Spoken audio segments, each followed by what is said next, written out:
ठीक है, तो हम यहाँ पर एक एग्जांपल के साथ देख रहे हैं कि construct syntax tree, parse tree and annotated parse tree for the given input string 7 into 8 + 9 semicolon. तो अभी हम इसको थोड़ा सा बॉडमास रूल के अकॉर्डिंग समझते हैं। तो सबसे पहले हमने क्या किया है कि प्लस की वैल्यू यहाँ पर हमने ये वाला प्लस, ठीक है, हमने यहाँ पर पुट कर दिया है। ठीक है, प्लस के राइट हैंड साइड में आप देख रहे हो 9 है और लेफ्ट हैंड साइड में 8 है। ठीक है, तो राइट हैंड साइड में तो मैंने 9 पुट कर दिया है, लेकिन अभी क्या है कि अगर लेफ्ट हैंड साइड में 8 पुट करूंगा तो मैं मल्टीप्लिकेशन को कहां पुट करूंगा, नहीं कर सकता हूं। तो सबसे पहले 8 ना आकर के मल्टीप्लिकेशन साइन आएगा और मल्टीप्लिकेशन साइन के राइट में 8 है एंड लेफ्ट में 7 है, तो उसको इस तरह से पुट कर दिया। आप सिर्फ बचा सेमीकोलन, तो वो प्लस के राइट हैंड साइड में 9 के राइट हैंड साइड में आ गया प्लस एसोसिएट होकर के। तो इस तरह से एक सिंटैक्स ट्री आपको मिल गई। ठीक है, अब इसी पर हम जरा पास ट्री देखते हैं। पास ट्री भी हमने बनाना सीखा था, पहले बनाया था हमने, इसके बारे में बात करी थी जब हम सेकंड यूनिट में बात कर रहे थे। तो हमने जितने भी क्वेश्चन सॉल्व किए थे उसके पास ट्री क्रिएट किए थे। तो यहाँ देखिए S tends to E N. ठीक है, क्या लिया है हमने ग्रामर के अकॉर्डिंग, यहाँ पर ग्रामर के अकॉर्डिंग सॉल्व किया जा रहा है जो आपने ग्रामर पहले लिया था। एस ई एन और ई से associate E plus T, N से एसोसिएट हमारा सेमीकोलन, ई से एसोसिएट टी एंड टी से एसोसिएट टी इंटू एफ और टी से, इस वाले टी से एसोसिएट एफ। एफ से बिलोंग करता है डिजिट जो कि 9 है और इस टी से बिलोंग करता है हमारा एफ और इस एफ से बिलोंग करता है डिजिट जो कि 8 है और इससे, इस वाले डिजिट से बिलोंग करता है हमारा, एफ से बिलोंग करता है डिजिट जो कि 7 है। तो हमारे वैल्यू पुट कर दी 7 8, यहाँ पर इनटू था और यहाँ पर 9 था और यहाँ पर हमारा सेमीकोलन था। तो फिर से हमें मिल गई इस वैल्यू 7 into 8 + 9 सेमीकोलन। ठीक है, अब जरा हम इसको एनोटेड पास ट्री के टर्म्स में देखते हैं, क्योंकि हम सिमेंटिक एनालिसिस कर रहे हैं और एनोटेड पास ट्री ही चाहिए हमें, तो इसको यहाँ पर देख लेते हैं। तो यहाँ पे वही सारी चीज़ें जो हमने पास ट्री में की हैं, यहाँ पास ट्री में की थी, जितने प्रोडक्शन रूल्स यूज़ किए थे उसको एज इट इज़ लिख देना है। बस सिर्फ और सिर्फ एक डिफरेंस क्या रहेगा, डॉट वैल्यू इंक्लूड कर रहे हैं हम। ये dot value is equal to 65 56। अब 65 56 में थोड़ी देर में आपको समझाने वाला हूँ। ठीक है, आप बहुत आसान समझ जाएंगे। और प्रिंट जो हम पहले देख चुके हैं, प्रिंट के लिए हमने ई डॉट वैल लिया क्योंकि हमारा ये स्टार्टिंग सिंबल है, यही प्रिंट करेगा, यही एक्चुअल वैल्यू पुट करेगा।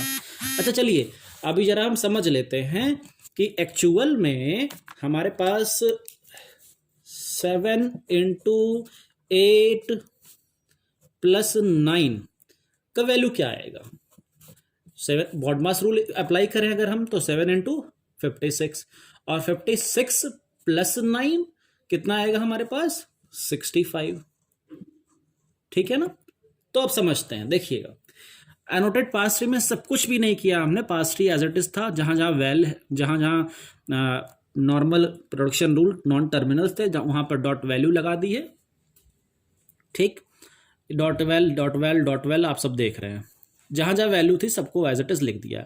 अब यहां देखिए 7 into 8 है, तो 7 into 8 क्या वैल्यू प्रोड्यूस करेगा, हमने क्योंकि वैल्यू की बात करी तो ई डॉट वैल्यू क्या देगा, 56 देगा। अब यहाँ था 56 + 9, क्योंकि 9 यहाँ नीचे लिखा हुआ है, तो 56 + 9 क्या देगा हमें, 65 देगा। ठीक है, और यही ले जा करके हमारा प्रिंट कराएगा ई डॉट वैल्यू में। ठीक, तो इस तरह से हमें जो एक्चुअल वैल्यू चाहिए थी, जो स्ट्रिंग हमें पास कराना था, उसका रिजल्ट हमें मिल जाएगा एनोटेड पास ट्री से। ठीक है, तो यहाँ पर हमें एनोटेड पास ट्री समझ में आ जाता है। फिर हमारा दूसरा है इनहेरिटेड एट्रीब्यूट्स। इनहेरिटेड एट्रीब्यूट को हम एल एट्रीब्यूट भी कहते हैं। ठीक है, attribute A is called inherited of one of the grammar symbol on the right side of the production are belonging to the either X और अल्फा। ठीक, the inherited attribute can be computed from the values of the attribute at siblings and parent of that node. ये एक CFG ली गई है, यहाँ पर आप देख सकते हैं। एक कॉन्टेक्स्ट फ्री ग्रामर लिया गया है जिसमें कुछ प्रोडक्शन रूल है, हम आगे देखते हैं। इसी प्रोडक्शन रूल को हमने किस तरह से इंट A B C के फॉर्म में हमने इसको क्रिएट किया है एल एट्रीब्यूट के। अभी देखिए एस एट्रीब्यूट में क्या था कि हम वहां पर .val का यूज करते थे, अब हम एल एट्रीब्यूट में हम क्या करते हैं, टाइप का यूज करते हैं। इन एंड टाइप का यूज़ करते हैं। इन फॉर इंटीजर होता है और टी फॉर टाइप स्टोरेज होता है, ठीक है। तो S tends to T L, T dot type L dot in, फिर से एल डॉट इन में हमने L dot in I D, ठीक है। यहाँ पर आप देख सकते हैं दोबारा से इस प्रोडक्शन रूल को, अगर प्रोडक्शन रूल आपको नहीं पीछे याद नहीं है, पीछे वाले स्लाइड में हमारे पास था, तो ये हमारा प्रोडक्शन रूल है।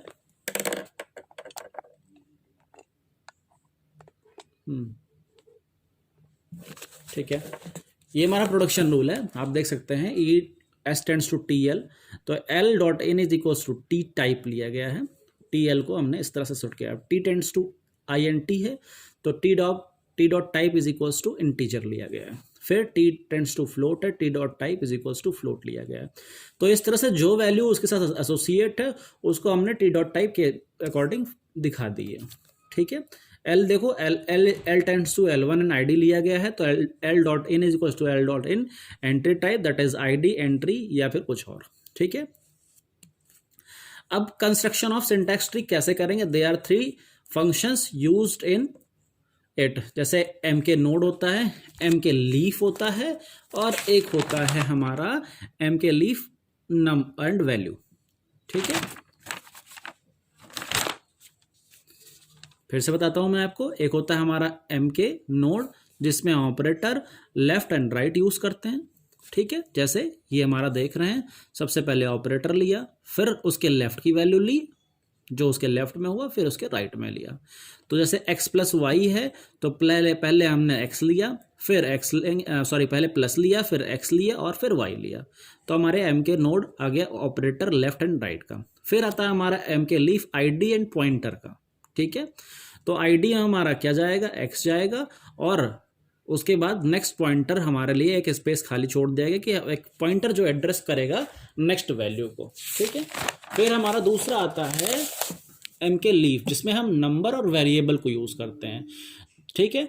जिस तरह से हम देखो, नंबर सबसे पहले नंबर होता है, फिर वेरिएबल होता है। हमने नम लिखा और 5 लिखा, जो कि एक वेरिएबल नहीं, वैल्यू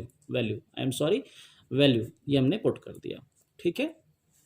जैसे यहाँ पर एक छोटा सा construct the syntax tree for the following expression x plus Y minus 5 plus z convert into postfix expression. आप जानते हो पोस्टफिक्स एक्सप्रेशन कन्वर्ट करना, लेकिन इसी को हमने एम के लीफ एम के नोड की हेल्प से बनाया है। तो आप इसको देख सकते हैं कि जैसे P1 लिया, हमने एम के लीफ दिया, ID पॉइंटर 2x लिया, ठीक है। फिर P2 लिया और एम के लीफ ID पॉइंटर 2y किया, ठीक।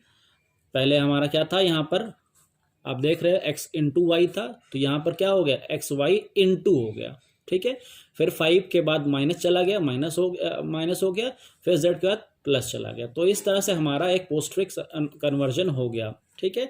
अब उसी पोस्टफिक्स कन्वर्जन के अकॉर्डिंग हमने सिंटैक्स ट्री ड्रॉ करी है। प्लस के राइट में z, ये प्लस है, ठीक है, प्लस के राइट में z है इसके अकॉर्डिंग। फिर उसके राइट में माइनस है, माइनस के राइट में 5 है, 5। फिर उसके बाद माइनस के लेफ्ट में n2 है, n2 के राइट में y और y उसके लेफ्ट में x है, ठीक है। ये हमारा सिंटैक्स ट्री था। और उसी पर अगर हम पार्स ट्री जरा देखें, तो आप देख सकते हो एम के लीफ नोड जो कि हमारा ये फॉलो कर रहा है, ये पूरा मेथड फॉलो हो रहा है। यहाँ पर ये सारी चीज़ें यहाँ पर बताई गई हैं, प्लस और लेफ्ट और राइट, उसके अकॉर्डिंग सारी चीज़ें बताई गई हैं, ठीक है।